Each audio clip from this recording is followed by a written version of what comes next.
Today I'll be sharing the recipe of instant idli. These idlis are made from semolina or suji, can be made within half an hour, no need of extra fermentation. As you can see in my video, the idlis have turned out to be great. They are super spongy and the texture is just awesome. There can be many variations for this idli, but this is the simplest, quickest and of course the yummiest recipe, and it has turned out to be great.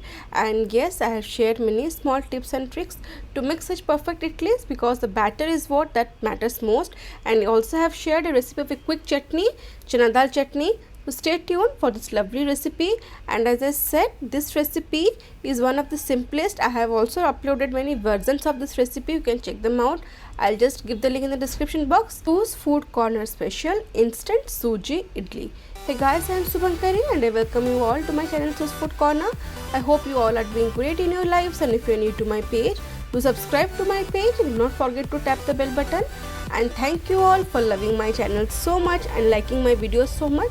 So let's begin with this awesome quick recipe. Here I have taken semolina or suji. I have taken the fine semolina, you can see. I normally use fine semolina to make the instant suji idlis, because I just love the texture that the idlis get when we use the fine semolina. But you can also use the regular one, but I would prefer fine semolina. That I have taken 1 cup. Curd or dahi I have taken here half a cup. Make sure the curd or dahi is not sour, otherwise the idli will have a little bit sour flavor. So in a bowl I have added the semolina and the curd goes here, and water I'll add half a cup, and now give them a mix. So initially I have just used 3 ingredients, that's semolina 1 cup and curd or dahi half cup, and water I have used a half cup. So I'll just give them a mix and let it rest for around 20 minutes, minimum 20 minutes and max 30 minutes. So meanwhile, while it's resting, let's prepare our chutney. The chutney I'll be serving with this yummy idli. So for this chutney I have taken a roasted Bengal gram or chana dal. Skinless I have taken, it's around half cup. It's readily available in the market. That's the regular kala chana, just without skin, and it's roasted. And here I have roasted peanuts 1/4 cup, and fresh coconut I have taken here 1/4 cup. These 3 ingredients are the base of this chana dal coconut chutney. So now let's blend all these ingredients in a blender. I have taken here the chana dal or roasted gram flour with the peanuts, and the coconut goes in. To flavor I have used 1 small piece of tamarind, 2 garlic cloves, 1 green chili, depends upon your taste and increase the amount. Water 1, and water also you can add in batches. Salt goes here half a teaspoon, and to balance all the flavors, jaggery half teaspoon, and also add sugar. Everything goes inside the blender, and this I will be blended to form a nice semi thick consistency type of chutney. So this is it, my chutney. It has a beautiful texture because of the roasted chana dal, peanuts and coconut, and the consistency should be like this. It should not be too watery, neither it should be too thick. This is the perfect consistency, and I'll just temper it with some cumin seeds and curry leaves and dried chili. You can also serve them without tempering. So this is it. And for the idli I have taken a mold here, and I'll nicely brush them with some oil, and it has, my batter has been resting for 20 minutes. So now it's time to just give it a mix. You can see the semolina has absorbed all the curd and water that we had added, and it has swollen a bit. Perfect time to add water. 1/4 cup of water goes in, or as I said, depends upon the quality of your semolina. So for 1 cup of semolina I have taken half a cup of curd and 3/4 cup of water. You can increase or decrease according to your requirement. Give it a mix. Add salt at this stage. So salt I have added around 1 teaspoon. Do not add more salt at this stage.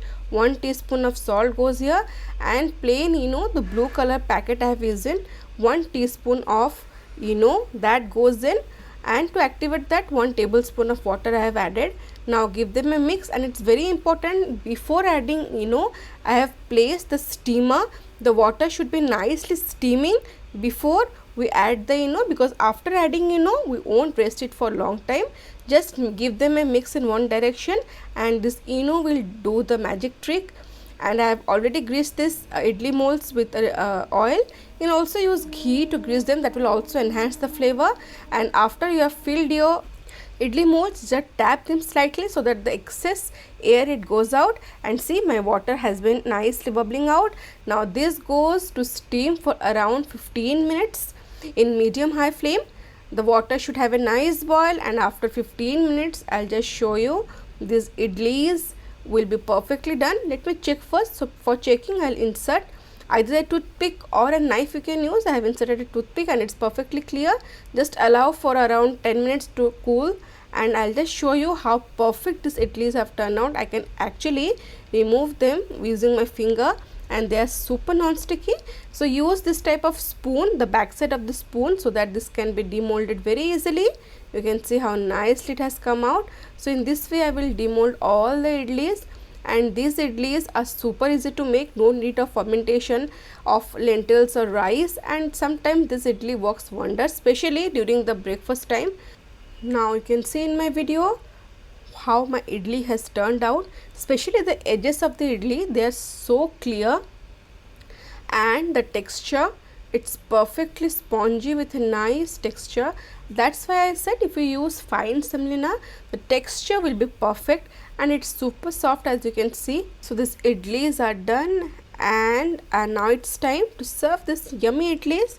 So let me serve this for you. So I have served this idli, and you can see how perfect circumstance these idlis have. It's perfectly round, that means the batter has nicely steamed to form round idlis. After that, with this idli I have served one onion chutney and the chana dal chutney that I have made. This onion chutney link I will share in the description box, and this my idlis are ready to be savored. And as I said, sometimes there's a dire need to do something quickly, yet we want to relish some healthy steamed food. For that time, these idlis are perfect answers, especially for the breakfast time and during some quick snacks time. I just love this idlis with hot steaming chai or Indian tea. Do try it out and let me know your thoughts. And now it's time for the comment of the day. Today's comment of the day is from Amrita Swai. She writes, thank you so much. After years, today I am successful to make gupchup. All credits goes to you, ma'am. Thank you so much, Amrita. She is actually talking about the famous Indian street food gupchup or pani puri or fuchka, whatever you call. And I'm so glad and that it turned out well for you, and thank you for letting me know. That really matters to me. So stay safe, stay connected, and much love for such a lovely comment. And for today's recipe, instant suji idli with a very nice, flavorful and quick chutney. I have shared many tips and tricks to make perfect idli, and I hope you have liked today's recipe. If you have liked today's video, to give a thumbs up, share with your family and friend, and do not forget to subscribe to my page. And you can also follow So's Food Corner Instagram and Facebook. See you in next video. Till then, stay safe, love life, and happy fooding.